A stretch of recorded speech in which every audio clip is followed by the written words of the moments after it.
And we are back. Hi, I'm Cy Williams. This is Pauline Hyde. You're joining us, ninth episode of Steeltown Sessions. We broadcast live every Saturday from our street level studio here at the Element Cannabis Superstore at 5 King Street East in Hamilton. It's a busy intersection. It's a cool spring day here in Steeltown, and Pauline has joined me as one of our amazing guests to talk the past, present, and future of cannabis here in Canada. If you're just tuning in, we just got off a commercial break. We've been talking about how difficult our sector can be, how sometimes you really need to find the right people for the right job. Totally. And we've talked about some of the challenges that we both encountered, and just the overall growth of our sector. Pauline, of course, the one half of the power couple that is Pauline and David Hyde. From Hyde Advisory. That's right, and also the founder of Cannabis Market Space, and that is one of the keystones of our cannabis community, linking businesses to businesses, assisting people within the sector to sell and buy very niche specific equipment and machinery. Helping people connect with employment within the Canadian and international cannabis space, holding up of uplifting events, and just really working hard to elevate the space. So, Pauline, what I know we've talked about what you've been up to, but what have you got going on? Ooh, What do you got? What's the next couple of months look for you? You can say you personally, you professionally, or is there anything you're working on right now that you're excited about? And you maybe man, it's busy. Life is busy. It's David and I are really focusing a lot on some global expansion. So lots of travel coming up. London, Germany, Africa, Australia. Africa. There's a lot. We're really branching out and seeing where the right pathways are. But also just really looking forward to some of the summer events. Summer kind of holds some of the best connecting opportunities in our sector, I find. So I'm really looking forward to some of that. I know Grow Up Conference is coming back. As a junior, they asked me to be a day host. So what you used to do so well, I don't know if I can step into those shoes, Si, but you will be magnificent. I really liked being day host. A lot of it kept me on my toes. And if anybody knows me from the cannabis event circuit, one of the secrets to my success is never stop moving. And, they give you a list of people that you need to make sure are on stage and introduced properly. It took me a few attempts to get the land acknowledgements right. And that was something I had to learn. And when I first started doing that, I was terrified of public speaking. Were you really? I was. I never know that. My father used to say, Cyril, do something that scares you every single day. Good advice. And I try to, if it's be it driving on the 401 at 4 o'clock in the afternoon on a Friday, or jumping up in front of a bunch of complete strangers, and learning how to do land acknowledgements, and it really helped.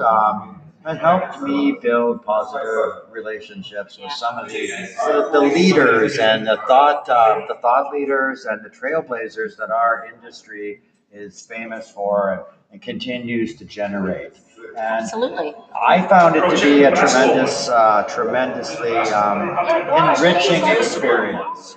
I did that for 6 years. Many years, man. I remember. Yeah. That was you. You were always the face on stage. I was always the face, but it was always my honor to elevate these people and to give them the respect that they deserve. We don't have a lot of in terms of cannabis media. Yeah. We had Kind Magazine, David Brown at StratCan. He does an amazing job. Awesome. He's news based.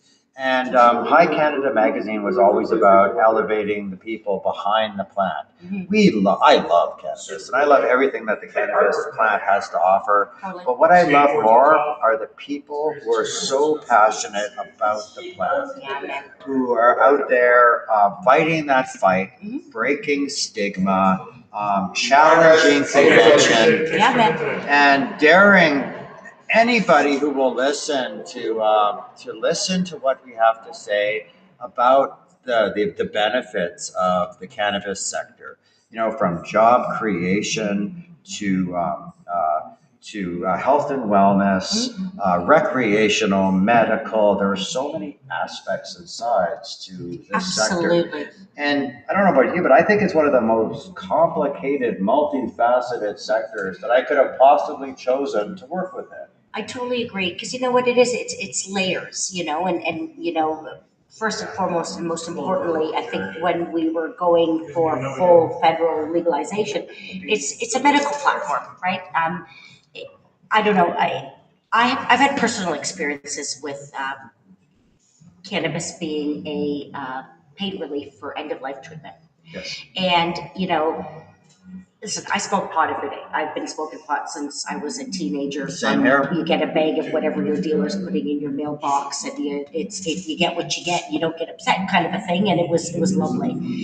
But when you take it to another level and you actually see the real medical benefits of it, right? It's transformative. It changed my life, and I've had personal experiences with it. So I know that for my dad, rest his soul, we treated my dad with cannabis oil Okay. until the end, and seeing that firsthand, buddy, you can't change my mind. So I'm on a mission to make sure that everybody also understands that there are other avenues other than fucking opioids that put them in a coma state. I just, that layer alone has so many levels. And now tack on the recreation, tack on the investment, tack on the job sector, everything that's around it. Oh, it's insane. Yeah. Agricultural grow, Oh, and I oh. mean it's fascinating and amazing. Now, you must have a bit of pride, like myself, knowing that Canada grows some of the world's best cannabis, and that the rest of the world looks at us we are this mature market. And yeah, we do not have it figured out by any stretch, but we are further ahead than many other countries. And that includes our neighbors to the south. And even FIFA World Cup coming here to Canada, even the federal government is so excited because they know that a lot of people coming for FIFA are also coming to explore our mature Canadian cannabis market.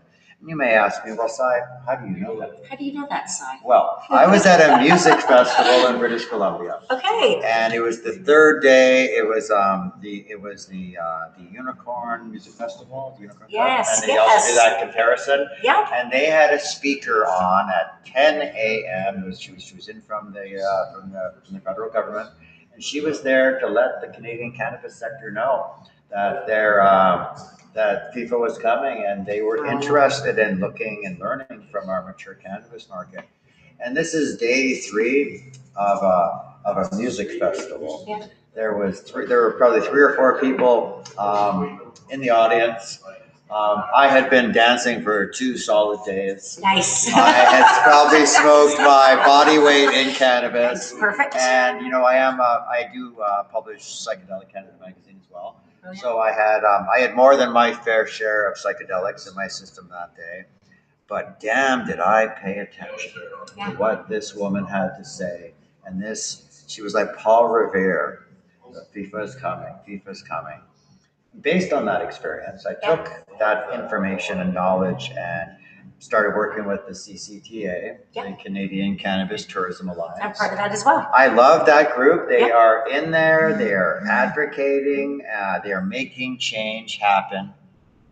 They are making change happen on so many levels, and they listened, and they started building policy around cannabis and FIFA. And we are seeing great change happening. It's amazing. And it's groups like the CCTA and things like FIFA happening. The Junos a couple of weeks ago. That was slamming down here. Things are changing. Yeah. And they're Yeah. changing in a big way. And Yeah. cannabis, if the cannabis sector is no longer regulated to be its own thing. We have gone through so many trials and tribulations, and now that we're in a place where retail has finally evolved to a place where we have cannabis tourism destinations like Element, like the New Amsterdam Cafe, or Violet Wild out in Chemainus, British There's a lot of great Columbia. places that you can't even advertise about and know about. But like, where the frick is cannabis tourism in Canada? Like, we're 8 years late, are we not? We are. I am really waiting for consumption lounges to join Seriously. mainstream. Yep. And with the rise popularity of cannabis beverages, I think that is where we're going to see some real crossover with the rest of culture.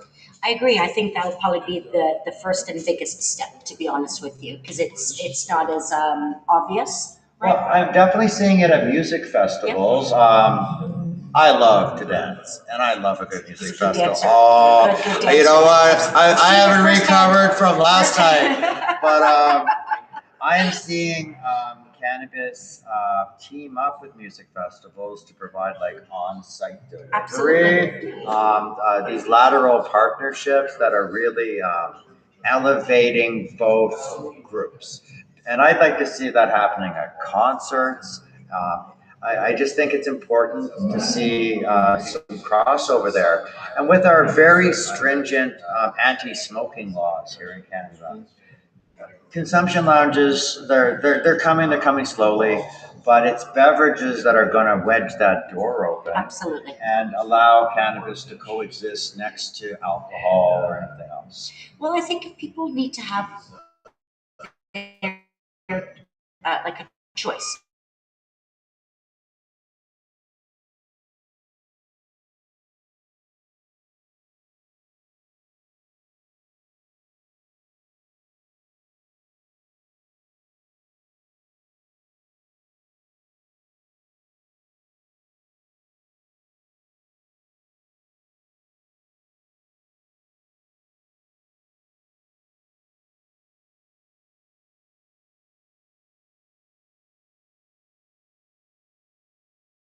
A three beer drinker. I have 3 beers. I'm fine. Yeah. And cannabis beverages are like really opening up to people who maybe they're not interested in consuming or rolling. Mhm. Um, but wow, what a world we live in now, where you can pick up a pre-roll at your local cannabis shop who you built a relationship with, who knows what you It's like. pretty freaking Pop awesome. in and out. Yeah. You can smoke that on the Yeah. way to an event. Yeah. You know, I find we do a lot of traveling international, and it's weird to me now when, like, you know, if we're in like France, or I mean, Germany's getting a bit better, but anywhere, and you walk around and you're like, oh shit, I, I can't go pick up a joint and smoke a joint right now. Or if you by chance were able to get your hands on some, you're like in a corner behind a building, and like, you know, being A little all paranoid, sketchy. yeah. Seriously, Yeah. and it's amazing that that's the way it used to be, and for us here, that is so. I mean, It it's usually becomes people so walking down the street foreign. smoking a joint like it's nobody's business. So when you leave Canada and you go somewhere else, you're like, oh my God, they're so behind the times. Yeah. You know what I mean? It's weird. And I found for a number of years, I kind of lived in I like to call it a cannabis bubble. I thought, I forgot that cannabis still was stigmatized, that it's some places frown upon you for lighting up a joint outside, and I've seen even shops, especially in Edmonton, this is my prime example. It took Edmonton to make me open my eyes and pop my bubble and realize that cannabis is still stigmatized out there. Yeah. I was attending a collector's cup put on by Canareps. It was Julie and her group, and she was Nice. just a great group. And I experienced some discrimination, and Did you really? I did on the streets of Edmonton. about my cannabis consumption on the street. And I light up everywhere. I light up on the street of every major city I visited. I've never given it a second. God given right to consume. And then I was in Edmonton and I was honestly surprised. And then I saw signs, if you smell like if you smell like weed, don't come into our restaurant. Wow. I was like, okay. And I started to see that, yeah, while we have worked so hard to break stigma, we still have some work to do. But at the same time, I have never seen cannabis more integrated into every aspect of Canadian living as I have these last couple of years. I did my cross country tour, not this summer, but last summer. Yeah. I traveled around coast to coast to coast to coast, from Victoria out to Nova Scotia, Newfoundland, back again to Victoria, and then back again to Toronto. Wow. I saw cannabis everywhere I went. Mm-hmm. If it was a kitchen party in Dartmouth, or a music festival in Salmo, British Columbia, or a little like concert in North Bay or Sudbury or Thunder Bay or Winnipeg or Kenora. And every place I stopped and every activity I participated in, you know what? Cannabis was there. It was there with alcohol. It was there with music. It was there with laughter and connection. It's part of life, man. And we hit that point. And we need to be really proud too that we had to fight so hard to get it to this point. People forget that that there's been a big fight leading up to this. Absolutely, and years before it was even whispered that the federal government was thinking about it. A lot of what is happening now is on the backs of amazing people in the back. And people that have gone to jail for it and that have died for it and that have, and we've lost a lot of people along the way. Frenchie Cannoli, Elias Theodoru. Yeah. Like there are some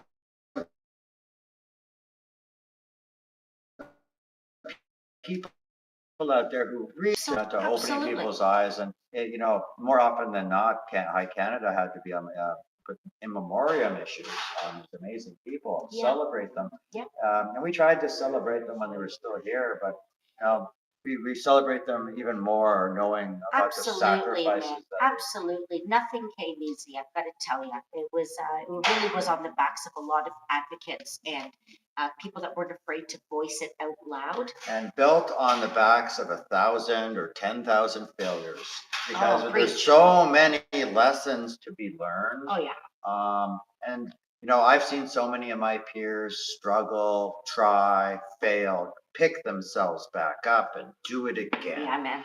I've seen so many great people transition from legacy into legal, and that is an incredibly hard thing to do. It is, but it's if you want to succeed and you want to keep getting the voice out there, you have to transition. It's not one side or the other. It's that beautiful balance in the middle where you're bringing both things together, or all 12 things together to create something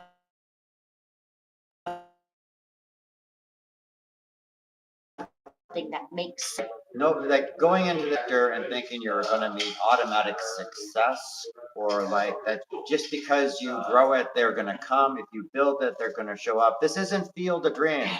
I'm not Kevin Costner. Like there are so many there. I call them like rainbow dreams, or if I build it, they will come fantasies. Mm-hmm. And there are some misconceptions that people have before they even enter the cannabis space. Oh yeah. I always like to say, go talk to people who have worked in the space for a couple of years. Yes. See how many times they've had to fail before they have hit any measure of success. Yep. So if you're out there and you're struggling and you want to be a part of the space and you have tried and you're feeling disgruntled or disillusioned, no, that is a part of the process. You can make it past that. You can learn and incorporate some of the things you've learned and your lessons into your practice and learn from the people who come before you. Amen. Because as Pauline said, this sector is built on the backs of Without a doubt. trailblazers and risk takers, and not all of them were successful. Not at all. And to be honest, I think probably 3/4 were not successful at all. But we would not be here today had it not been for those people. Absolutely right. Did you hear about Dana Carabone's new documentary on Project Claudia? That is the man who brought us Reefer Madness, the musical, a few years ago. No, I'm not, but I thought you were going to talk about another one. There's a few coming out actually that people are working on that I find fascinating. Oh, really? I only know about the Project Claudia documentary. We'll talk about it. I had to reach out about one. There's a few really interesting things coming up, but go ahead. Oh, well, Dana he's one of my favorite creatives out there. He and his team were at Canada Crawl last weekend. Nice. And they announced that they were doing this Project Claudia documentary. And I know I love Dana, and I love what he's done for the community. I love how he's revitalized an old classic with Reefer Madness and brought it into the public eye once again. And to hear that him and his team are doing something so ambitious as talk about the Project Claudia times. Those were some crazy times.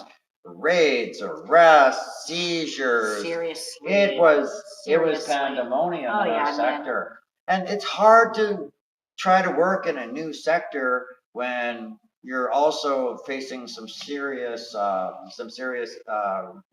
ramifications for your actions for even being in that sector. Oh, and that follows them. And it follows people for a long time. I've got to tell you. People like think of the States right now too. People that are in jail for whatever it is that the little bit of weed that they had in the, and now it's on their record. These people can't get jobs, and they can't. Like the whole thing is just it's heartbreaking to see. So hopefully this documentary will highlight those challenges and also show how much we've progressed. And as far as we progressed, I am still terribly disappointed in the number of pardons that we have seen happen here in Canada for small scale cannabis offenses. The United States of America has their cannabis amnesty program, and they work tirelessly, and they have vindicated so very many people, and that work is going to have to go on for at least another decade or more. And Canada could really take a few lessons from our good friends in the US, and maybe I would like to see more advocacy and more action there, because that is, as far as we have come with this beautiful mature market, it is nowhere near perfect. And things like pardons and amnesty programs for people who were charged during Project Claudia, Project Gator, or who were taking those risks for what we have now. We have to acknowledge that. Yeah. I think the concept of now that Canada's been legalized for so long, I think people forget though that there still are these issues. Whereas in the States, the folk, because it's an individual state by state, it's not a federal program yet. The attention is more there because they're fighting in states that it's not legal, whereas people are like, oh, well, Canada's legalized. I'm sure that everybody was let go, or there are no issues. But we're still battling some real historical We are. Although I'm a little jealous for those of you who don't know what jelly is. I'm still a little jealous. We had our green rush. It was fucking phenomenal. It was the thing that launched our current legal market into what it was. It was job creation, product creation, experimentation. It was risk taking. And I look at the US in the middle of their beginning their green rush. I look at Germany and Australia and other countries in Europe relishing in this green rush. I see crowds of like 50,000 showing up in Berlin for 420, celebrating and reveling in it. And now we're like the big sibling, watching our younger siblings enjoy all this excitement, where we've been hardened a little. And now we're past that green rush, and they trimmed off all the fat. people have fallen by the wayside. Some, yeah. Enthusiasm perhaps is dimmed a little bit, and we don't certainly don't have the crowds that we used to. But in a way, do you think that that could also be a good thing? I do. It's the Because it's like evolution. it's kind of normal for us. It is. Yeah. And I kind of like being big brother and saying, "Oh well, you're in a green rush. How would you learn from some of the things we did wrong?" Yeah, well, I mean, if I may, Oh, it's kind of absolutely. funny because there's two fronts of it. It's interesting seeing states or governments or individual companies and businesses wanting to, like, no matter how much you warn them, don't go down that path, or this didn't work for us. But it's that pompous, well, it's because you did it wrong, and then trying to do the exact same thing, expecting a different outcome, which to me is, I mean, it's a little It's bit true. humorous, but it's very true. Well- But then on the flip side, you also see, like, for us, we went from like 0 to 1 million in like a heartbeat. Oh, we did so Right? fast. On a lot of things. Yeah. Whereas I will say some of the smart companies and the states that are looking at it, cohesively, they're taking a bit more of a cautionary approach, which is They why I are. think things are in certain places quite slow. Okay. So, it depends on kind of which way you're looking at it, but I think slow and steady is going to be the proper way, because yes, we didn't do everything right. So don't try to emulate what we did and think you can do it better because you are who you are. Well, no. Learn from what that mistake was, but understand the core of that mistake. Why did that happen? And again, we were fighting with two different sides that were kind of coming together. So it's interesting as I watch some of the countries evolve. Okay. And then Thailand, and then they pulled Thailand, back. a great example. Suddenly But they're in then the middle of a green rush, and then they boom, done. Yeah, done. absolutely. Done. And it's what surprises me the most? England. Okay. For being such a progressive leader in all things, it's still a fight to even somewhat get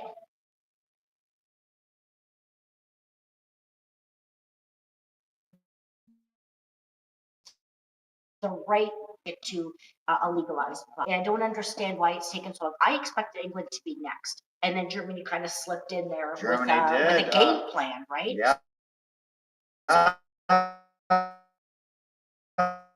You've got to give them a lot of credit. Although the different, and I think that plays a big role. Like our illicit market led the charge for our legal sector. Absolutely, And absolutely. there, and I still hear so many stories about England and treat it a little bit differently. A little like there's harsher penalties. Yeah. And it almost makes risk taking a little more dangerous, and it comes with like some harsher penalties and implications. I see them learning from everybody, Yeah. and then going and carrying through on some sort of plan. Something you said made me think of parenthood.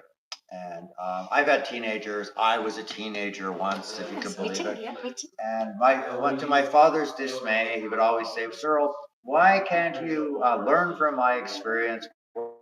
Why do you always have to go out and learn the hard way?" And then I had my own teenagers, and I realized what my father was saying. I was a stubborn teenager, and I'd always want to figure it out myself. Yeah. But there is definitely something to be said from listening to your older sibling or your parents, and maybe you don't have to listen to them about everything, but at least learn from some of the lessons that they learned. Go figure it out yourself for sure. But there's some parallels there between raising teenagers and figuring watching it the out. rest of the globe, figuring it out. Yeah. It's true. It is kind of true. I'll be honest with you. England found, I don't know. Have you been? No, I haven't yet. So my amazing husband David is British, so we go to England. I knew that about him. Yeah. And when we were there last, it was a bit of an. It shocked me. The prices of the real estate market. I mean, to the point where, like, I seriously thought my brain was gonna explode. So to 30 pounds of bread. Bread, a joint, one joint. It blew my mind, and it's nothing to the caliber of what we're used to here, truth be told. So I find that part of that whole market really frustrating for me, which is why I'm really hoping that they might start swaying more towards the legal market and weighing that out. But people will pay no matter where they are. There's an underground market There everywhere is. in the world, and that is because cannabis is a medicine and or a plant that's been around for You know, centuries. it's one of the most lucrative illicit markets Yeah, out for there sure. too. I, I keep my ear to the you know what's going on in terms of international. And there's a lot of cannabis comes out of Canada that is not regulated. But England is one of those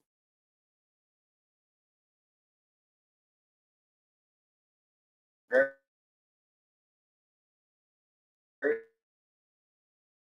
very specific, so very high. Yeah. But if you are an illicit grower and you're trying to like break into that market, and a lot of people are, but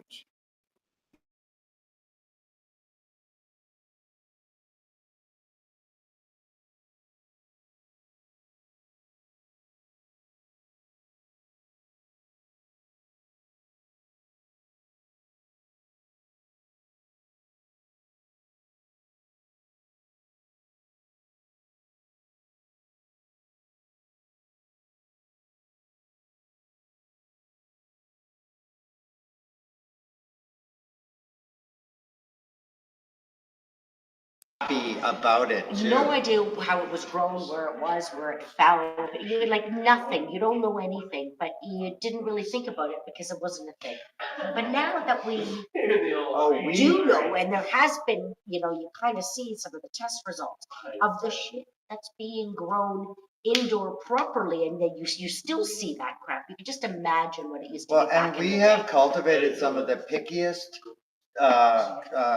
consumers and enthusiasts that we could possibly do. If you produce bad cannabis, you are not going to get away with it. You will go up on Reddit, on social media. Your brand will be devastated.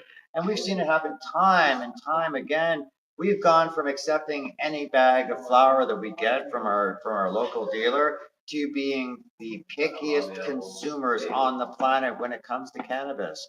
But look at the result. Yeah. There's fire out there. We have forced cultivators to bring their A game. We have forced corporations to abandon these plans of large scale production, thinking anybody could grow cannabis because that's not the case. Man, I've seen so much loss in massive, large scale. Like, I mean, it's devastating. Like, one batch at that size, that could almost take a company. Good. So it's a tricky thing, man. And you know what? And the other thing is, even if you are the best grower in Canada, in North America, if you could produce the best craft, small LTO limited time offer, the small batch craft cannabis, and you still might not get on the OCS or into BC or Alberta, you might only sell one SKU. Yeah. And a lot of it is it's this game of finesse. It's not enough to be a good grower. It's not enough to just grow fire. You also have to understand the intricacies of the legal retail market. It's business. It Man. is It's business. It is. Yeah. As much as I'd love to say, I'm a connoisseur of amazing pot. Sometimes you got to think to yourself, what really is amazing pot? Like, what is it that you're looking for? And it doesn't work for everybody. It doesn't. Right? I know so many people who are cannabis sensitive, THC sensitive. They a 12%, a 9% is perfect for them. Give them a 28 or above, and they're on the couch. They're done. How amazing is it though that we're at a level here where we've got all those options? I mean, it's kind of like going through like a catalog, what you want and what you need, and pointing at it. That's Freaking cool, man. It is fucking cool. Freaking And one of the cool. things I like, I don't think I'll ever try all the cannabis strains out there. I try everything. And I have my favorites. I like complex terpene profiles. I like good taste and a smooth draw. Yeah, man. And Smooth draws. I like to taste things that I haven't encountered before. And you know, I have developed a bit of a palate, but I will never get through all the cannabis that I want to smoke and But try. we will try We will. really freaking hard, really hard to do it. We Really really hard. will. You know, and not just cannabis.